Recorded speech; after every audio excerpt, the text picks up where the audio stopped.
You're listening to Heroes in the Moment. What's up, heroes? I'm Michael. And I'm Nathan. Today, latest superhero news 17. Baby, we on that grind right now. On that grind, man. We going into it. What can I say? And we have to start off with another. I mean, this is like the second time I guess it happened in October, but the second time in like not that long of a while to do a tribute, to do a rest in peace discussion for another person. And that being Kevin Conroy, who passed away at the age of 65, I think. Yeah, like 65. Very young. 66, yeah. Who of course voiced Batman for many, many years. Yeah. He was the voice in the animated series, The Arkham games, many other Brave and Bold, all kinds of animated movies as well throughout the entirety, like the Killing Joke and Under the Red Hood, several of those great. He even wrote his own comic too. Yeah, near the end. And he very, very talented voice actor and artist, and it was so you sent me that, and I had no idea. It was so sad. Like that was a shocker to me. Well, I didn't even think about him. That way. Passing. And of course, he passed away. So it's super, super sad. Yeah, it's heartbreaking, man. I mean, we grew up, and that was the voice we associated with Batman, and watching the series, playing the games. He as is kids, to me, in my mind, like he's still Batman. Yeah, like he is Batman. Yeah, it's weird how it happened, because I've been going back and I've been replaying the Arkham trilogy, right? So good, I'm right now in Arkham City. And I just beat it the other day, and then the news came out.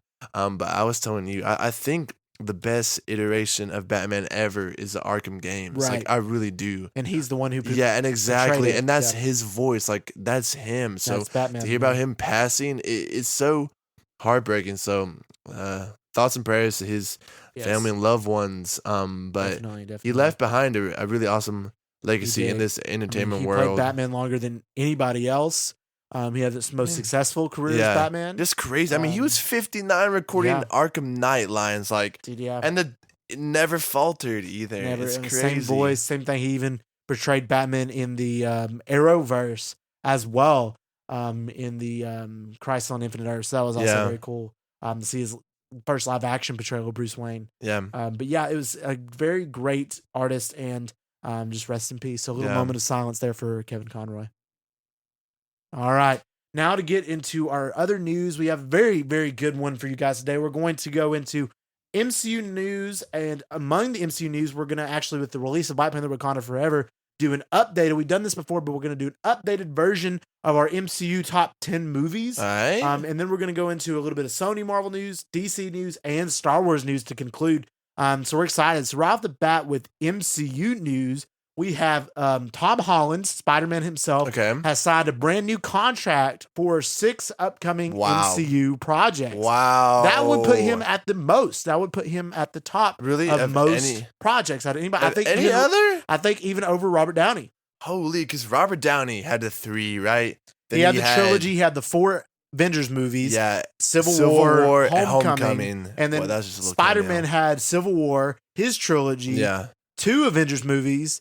And then now 6 more. And I think what it was he's going to be in Daredevil Born Again, which honestly I'm the most excited for. And that's the only Disney Plus show. And that's not confirmed. None of these are confirmed. These are just theorized, but it is confirmed he did sign on for 6. But it's Daredevil Born Again. A new trilogy. A new Spider-Man trilogy, 4, 5, and 6. Kang Dynasty, Secret Wars. And Kang Dynasty and Secret Wars are the 6 that are theorized. That's hype, man. Locking that boy, Tom Holland. Yes. That's a moneymaker right there. For sure. And that's the most likely. And honestly, from this news, if I had to not guess, but if I had to hope, I hope they really reconsider the 18-episode Daredevil Born Again and reiterate it into a movie. I think that would be beneficial. Have Tom Holland in it, have other characters, bring in Punisher, whatever you want to do, and give him a movie because he deserves it a lot more than a lot of characters. Like, I don't want just another show. I want a movie. He deserves a trilogy. And especially when we already have a Daredevil series. Right. Albeit it may not be canon, it's going to be constantly compared. Exactly. What would help with that? Making it a movie. Exactly. Exactly. Making its new thing, just same as Charlie Cox. New thing. Yeah, exactly, dude. And that would be beautiful. But anyway, of course, a new trilogy with Spider-Man. I don't know. I'm excited for it. Huge W. Because it's just like neighborhood Spider-Man. Right. Nobody knows with him becoming the perfect Spider-Man. Yeah. And to re-show that and reestablish that in his life when nobody remembers him is going to be so cool. Obviously, in Kang Dynasty and Secret Wars, we're probably going to get him in the symbiote suit. which is going to be awesome as well. Think he's going to die? He'll probably die. In Secret Wars, I don't know. Honestly, man, like probably. Seeing how young he is, though, that's what hinders me because he's just like 26. I know, but you don't see a lot of old, Peter Parkers. Right. Watch, they're probably going to replace him with Miles Morales, but they have to kill off a lot of heroes, I feel like. They do, because they have so many. Even with Thanos, they didn't do that much. No. They did a lot of, but yeah, I can see that. Especially after all these projects, you might just want to break. So I don't know. Maybe. I mean, I don't know how they're going to conclude his story, but I love him as Spider-Man, and I would love to see more. But I'm just excited to see these projects. But at the same time, though, they can't fit another Spider-Man trilogy before Secret Wars, though. So he can't. Yeah, but that begs the question: what would the other projects be? They had to be shows, right? Maybe like one movie, two, maybe at the most. In that case, I think in 2024, July 2024, they're eyeing a Spider-Man 4 release date, but. I'm not. That's not confirmed. So if that were the case, you would have one solo movie, 2 Avengers movies. So that means 3 shows that he makes an appearance in. I don't think I could see Spider-Man in shows. That's what I'm saying. So maybe he does live through Secret Wars then. So we'll see. Yeah. How they do it. I guess maybe they'll have to. They may conclude him with his 6th movie. That would be possible, but I don't know. But I'm excited to see what they have in the future makes sense, for the MCU with Tom Holland. All right, next up we have the Shang-Chi 2.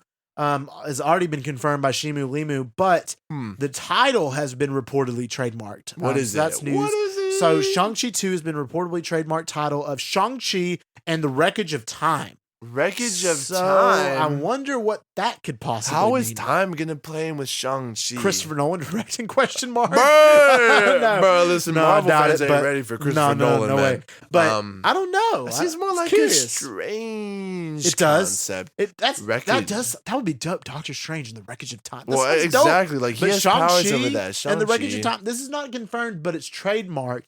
So it's more than likely probably. Gonna happen. So Shang-Chi and the Wreckage of Time. I'm not sure what that could be about. Would it be about the rings? Do something with time? Yeah, he ain't immortal or nothing. It would have to be about, I feel like, the history of the rings. More so, and maybe there'd be some type of consequences. That was really shown in the first movie, though. So it's like, I don't like. Let's say he's not time traveling. No. You know. I don't know. Unless Wong shows up and gives him if the Wreckage of Time, maybe something with Kang, because obviously Kang deals well with time. Maybe they'll have some type of thing before then. I don't know if we're going to get Shang-Chi before Kang Dynasty or not, but maybe it'll have some type of thing. Maybe Jonathan Majors will be involved in some sort of fashion. I'm not sure, but it's interesting, though. News there. Talk about the trademark title. So I wonder. I don't know. All right, next up, this is actually super hype, and that's some Secret Wars news, and that being Kevin Feige has apparently stated that for Secret Wars, it's obviously going to be bigger than Endgame, but not only that, it's going to pull major characters from all the different, not just MCU projects, but Marvel projects ever. So that could mean that's anybody. Hugh Jackman, Wolverine, Hugh Jackman, Deadpool, Ryan Reynolds, James McAvoy, Michael Fassbender, Magneto, Professor Rex, Patrick Stewart, Emma Kellen, Professor X, what's Magneto, his name? Wesley Snipes, that one dude who played the Blade. Like, Wesley Snipes played Nicolas Cage, Ghost Rider. Halle Berry, Storm. I mean, all of these possibilities. The old Fantastic Four, the old original Fantastic Four. Chris Evans as Human Torch, Punisher. They could. Limitless. Ben Affleck as Daredevil. You'd have Ben Affleck. Imagine him and Charlie Cox, dude, on the screen. That would be. But like you said, bro, they're gonna have the money to pay people what they want. All I'm saying this is hitting $2 billion. The budget for this movie is gonna be $1 billion. Yeah, and it's gonna be like a 4-hour movie. Like it has to be. Yeah, so it's gonna be crazy. I mean, we've seen this coming. It's not like a surprise. Obviously, Tobey Maguire, Andrew Garfield returning. Yeah, exactly. They're gonna have 3 Spider-Man, maybe even Miles. No, maybe 4. Miles. Who says there can't be a different version? Maybe the animated version. I mean, coming to live action. You never know. Anything, dude. It's limitless. White Vision. Yeah. Literally whatever you want, man. Whatever you want, they could do. That's crazy. Listen, bro, it just comes down to the writers, man. They have to be creative. Just pull in everybody and give them all important pieces. Is Ryan Coogler going to be the man to do this? What's going to happen? Imagine, man. Oh, man, I'd be hyped. He could do that. But honestly, though, I still hold out hope because the Russos did say that they would return for Secret Wars. Even though they stated that they're not going to do it this time, I think that they would be a good option because of what we've seen them do. Yeah. So I don't know with team ups. So I kind of want to see a new take on it. I want to see a Coogler take, but at the same time, I was like, I just have so much faith in what the Russo brothers did do. Yeah. So it's like, I don't know. Just have him like executive produce, like that'd be cool. Yeah, right. They did that with Winter Soldier, I think, too. They directed it. They directed Winter Soldier.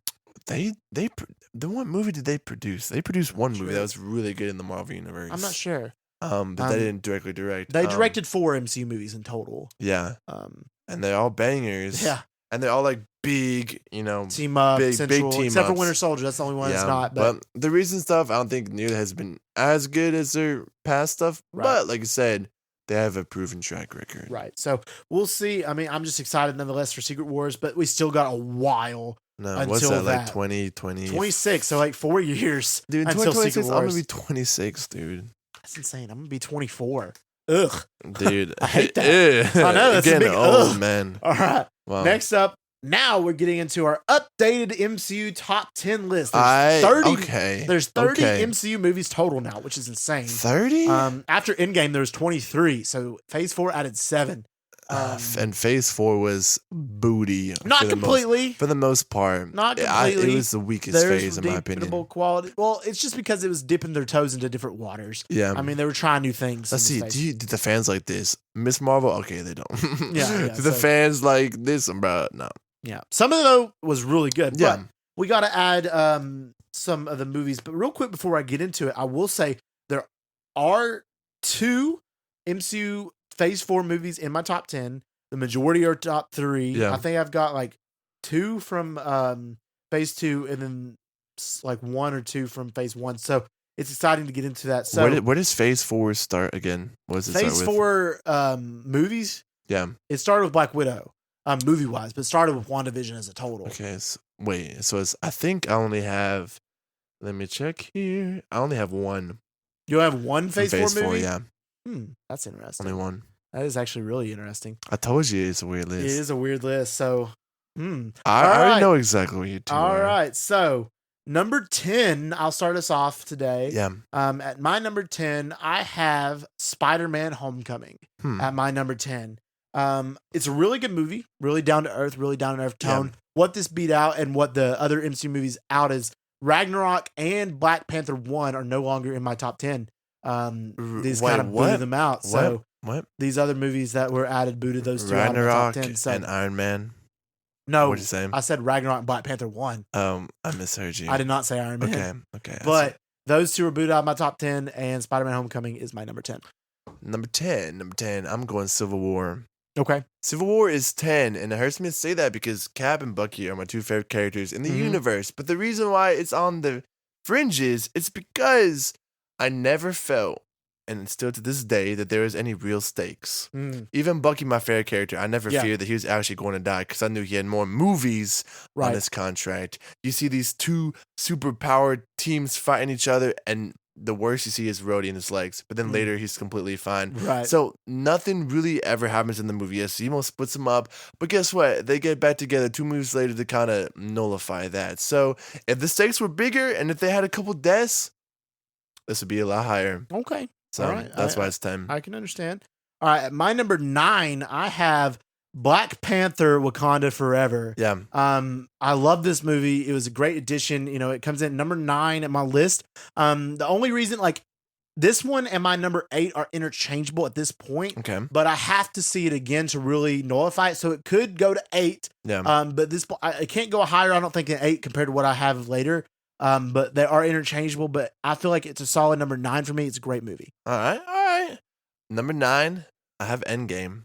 Oh, wow. Yeah, Endgame. Wow. I've always thought that Endgame is the most overrated MCU movie. And while I do love it, there's just too many plot holes with the time for me to be able to get by it. Yeah. I feel like the movie in its scale should have been larger. I think the final fight scene could have at least been an hour, given the length of the movie. I really just feel like there was just too much stuff that didn't make sense. And while it was a really cool team up and it was a great wrap up, I just felt like there's too many plot holes and I could never really get past it.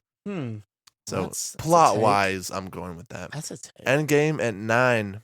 Holy cow. We going with it, baby. That's insane. Yeah. Roast him. Bro, I'm trying. I'm trying my best. Number 8, I have Guardians of the Galaxy. Like I said, I love this movie, but I do think it could be interchangeable with Black Panther, Wakanda Forever. Both great movies. But overall, I think 8 fits with this movie. Yeah. I always enjoy this movie, and I just think it's a really good team-up movie. James Gunn killed it. Yeah. And it's just a really good movie. Number 8, I'm going Ragnarok. It's weird to see Taika Waititi film on here after Endgame. No way. Love and Thunder, but I have Ragnarok above Endgame because I feel like it's the perfect mix of comedy and action. I don't think the plot suffers at all. I think it's a really cool story of loss and redemption, as we see with Thor's character, and I think just the movie as a whole, the plot, it just works. Yes, it's a lot simpler. Yes, there's not as many cool fight scenes as Endgame, but it works. Okay. So I'm going Ragnarok as a movie 8. That's crazy. All right, number 7, I have Iron Man 1. This movie is, of course, it started it all. It was amazing. You know, I watched it way back in 2008 when it came out, and I've loved it ever since. Iron Man's my favorite. So number 7, the perfect origin Iron Man. All right, number seven, I'm going Black Panther. I always feel like this was a little overrated too, but it's still a great movie. I don't think it's changed at all with Chadwick's passing. I always did appreciate it. I thought it was a great introduction to this Wakandan culture, and I love getting to see the introduction to Black Panther. So I thought it was a great movie. Yeah. Loved the villain, and I thought the tensions and the stakes were very real. All right.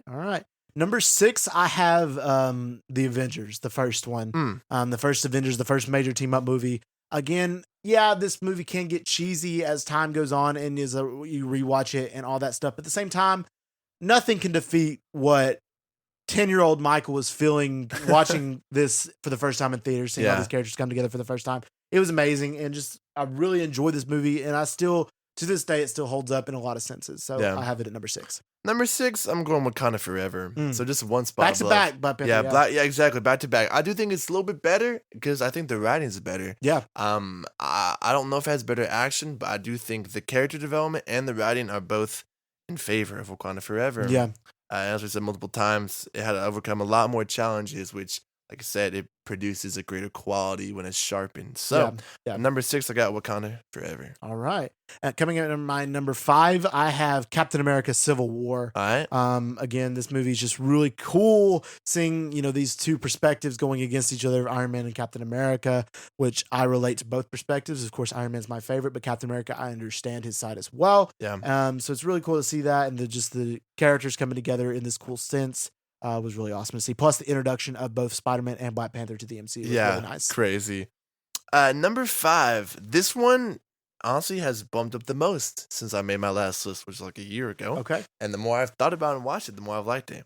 And it's Homecoming. Okay. I think it's the perfect Spider-Man story. This is before he's with the Avengers. This is when he's just a kid. The best part about this movie is his relationship with the one girl and then MJ the other girl. His prom date, and then Vulture. Because at this point, it's very relatable.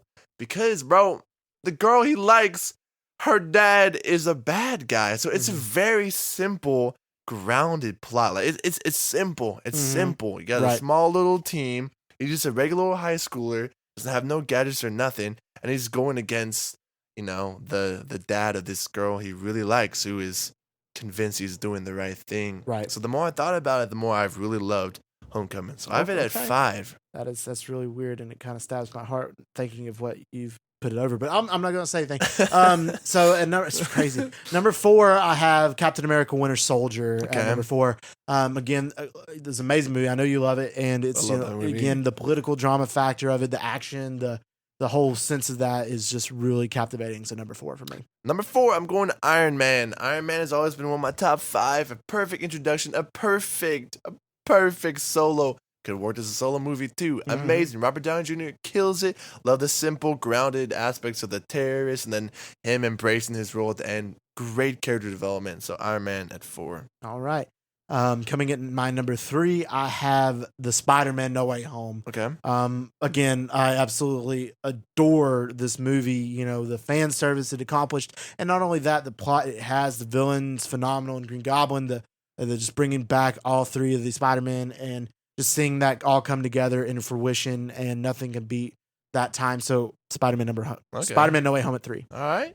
I got Guardians of the Galaxy in my 3 spot. Oh, wow. That went up a lot for you. Yeah, exactly. Last time it was around like 10 or something. Yeah. But this is another one that's really bumped up a lot. I love James Gunn. The more I've seen, the more I've loved. But this is a perfect story. All these ragtag characters come together for a greater cause. Each character is perfectly well built on, despite there being like 6 or 5, kind of main characters. And I really think it's kind of without major flaws. So Guardians of the Galaxy is sitting at 3. Okay. At number 2, I have Avengers Endgame. Wow. Obviously, the conclusion of the famed Infinity Saga, and just what a great inclusion it was. Obviously, it broke my heart with the death of Tony Stark, but it also redeemed a lot of qualities. And, again, it does have plot holes, but at the same time, just the nature of this movie was so brilliant that I can overlook those so full-heartedly just because of how much I enjoyed and had a great time watching Avengers Endgame. So I have it at 2. Number 2, I'm going with Infinity War. I think this is arguable to change with my number 1. Infinity War is a perfect story of loss. The action is amazing. The character development, specifically from Thor, is unlike anything else we've seen. But a movie to be this large of a scale, Thanos and like 30 heroes, and for them to have a decent amount of screen time and accomplish what they need to, it's very impressive. So without its flaws too, Infinity War is in at 2. And that's, again, same reasons I have it at number 1, and that being Avengers Infinity War. I absolutely love this movie, the theater experience, the time, the era of going into this movie, the shock of the ending, the villain wins, and just it's so captivating. Infinity War got to be number 1 for me. All right, number 1, you already know, it's Winter Soldier, like Margaret touched on. Just the political drama, the whole espionage thing, the story of these best friends, forced to fight. But that's not even the best part. Obviously got Hydra rising up. So that was really cool. Obviously, I was like 14 years old when it came out. So young Nathan was captivated by the action. But the older I've gotten, the more I've appreciated the more political side of this movie. But I think it's great because it can serve as a not a superhero movie. So yeah. All right, so that concludes our top 10. And I must say, this man puts all these top 10 and does not include Spider-Man No Way Home. And not only that, puts Homecoming over it. Yeah. Wow. I think it's better. I really That do. is wrong. I'm sorry, but it's just wrong. It's not, man. I mean, we're all valid to our opinion, even though that's wrong. But, I mean, it's crazy. Like, bro, look, dude, No Way Home, I think it's good. I'll probably put like 12 or 13, honestly, to make it even matter. That's crazy. But, dude, John Watts is just not at his best during this movie. I think he is. Every scene lasts like 5 seconds. And my main gripe is the whole like first half of the movie. Each scene lasts 5 minutes. 5 seconds. He never spends a lot of time with the legality of it. The whole thing was strange. Feels kind of forced with him. So much stuff. The movie banks too much, man, on fan service and nostalgia. But it did such a good job doing it.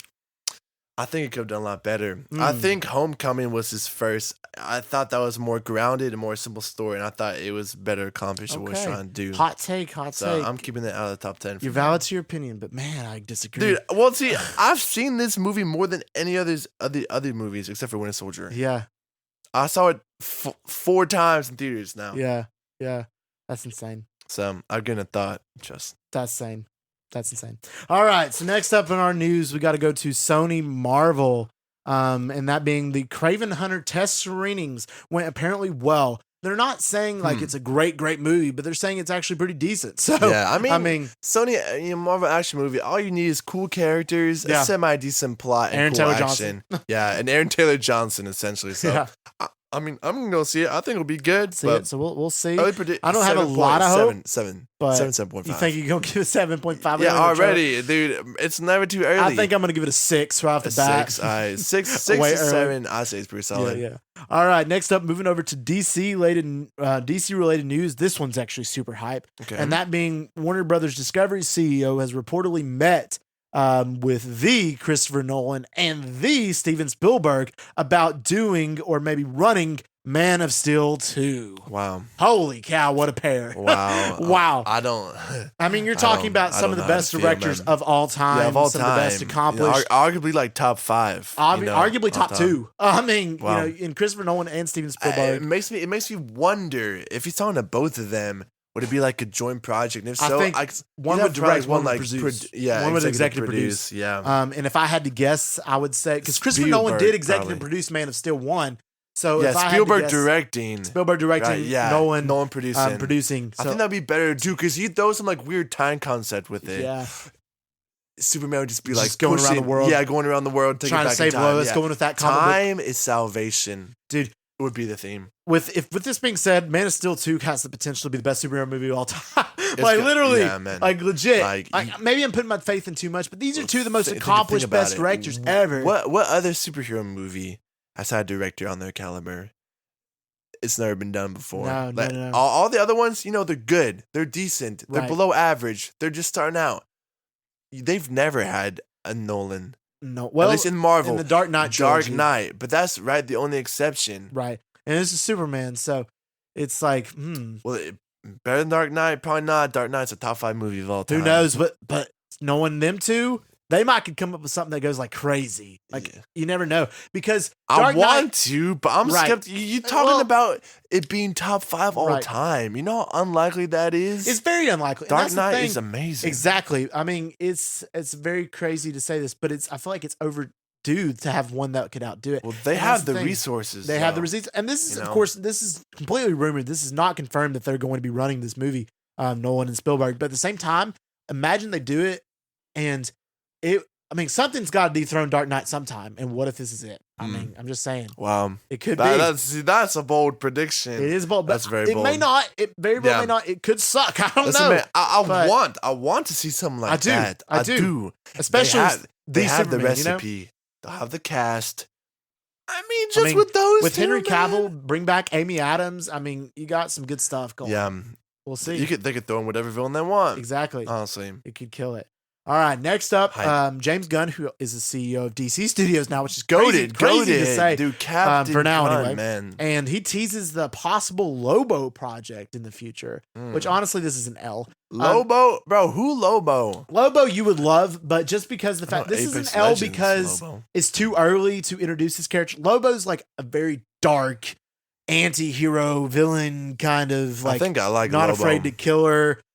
Very dark character. Wolf? Is Lobo a wolf? Is Lobo wolf? Yeah, I think that's what it means in Spanish. I don't know. What can Lobo do? Lobo is Lobo. He's very white. He's huge. He's like strong. Wolf. He's weapons, guns. He rides a motorcycle quite a bit. But yeah, he's a cool character. He's like a mixture of Punisher and Ghost Rider. Exactly. Yeah, pretty much. Okay. Essentially a mixture of the two of them. And I don't know. Like, I don't want another disorganized, random project that's just going to be not connected. Surely that couldn't be the one project that. Because remember, James Gunn was rumored to do like a mystery project for DC. This could be Lobo, maybe. So, but he would do something bigger than that. I feel like maybe the mystery project is the fact that he's the running of it now. Like he's the head of DC. I thought it was just like he was working on the movie that was. I think it might be that he's the run of DC now, but I don't know.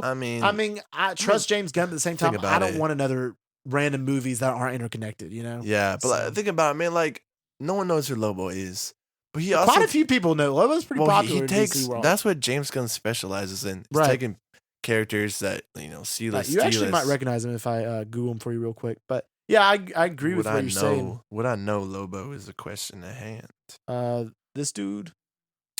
You remember this dude? Lobo. He was in the Lego games. The Batman. I think I do. Who does he fight? Like who is like his arch enemy? He kind of fights.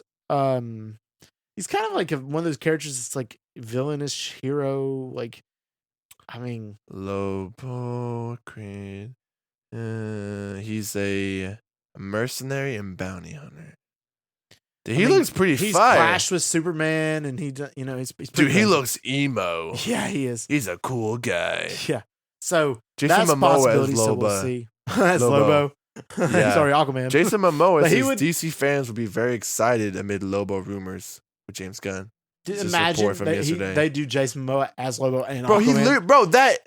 That literally is Jason Momoa. I know. You can't tell me that. I know. Well, he would be a good Lobo he gets typecast into every big muscle character with hair. With long hair. He does. He does. So we'll see. But, we'll see. He's got a paycheck. All right. Now to move on to our one piece of Star Wars news to conclude this podcast, and that being Sean Levy, who I love. is in talks to, of course, he's the director. He will be the director of Deadpool 3 and obviously works on Stranger Things. And he's in talks to direct Night at the Museum. He did do Night at the Museum. Yeah, don't forget the originals, baby. Night the trilogy. Anyway, he's in talks to direct a Star Wars movie. Huh. Honestly, I love that. I don't know how to feel, man. Well, I mean, probably good. He's great at comedy. We've seen him do. He's great at comedy, but he's also great at serious too. Yeah. So he can do either. I don't think I've really seen something bad, from him. I think he'll be better than Waititi. He did Free Guy as well. That was good. That's pretty solid. So it's creative. So he's a creative. It would definitely be like a brand new story then. Mm-hmm. Brand new story. I mean, we already know that Taika Waititi's doing a Star Wars movie, and then we also know that Kevin Feige's doing a Star Wars movie apparently. So we'll see where this lies and stuff. And but I'm excited. I mean, it's cool news to me. All right, Sean. Yeah. All right, guys. If you enjoyed this episode, let us know by giving us a review and a download. Here's in the Moment is available on all major podcast platforms, so check it out. If you want to stay up to date with all of our news and announcements, check out our Instagram at Here's in the Moment and TikTok at Here's in the Moment with an extra T. Our previous episode was our Wakanda Forever full movie breakdown. That went hard. It's like an hour and 20. So check it out. Yeah, that was, man, I gotta go see it again. But check it out. That one was absolute fire. Absolutely fire. We just want to thank y'all for listening. And as always, we love you 3000.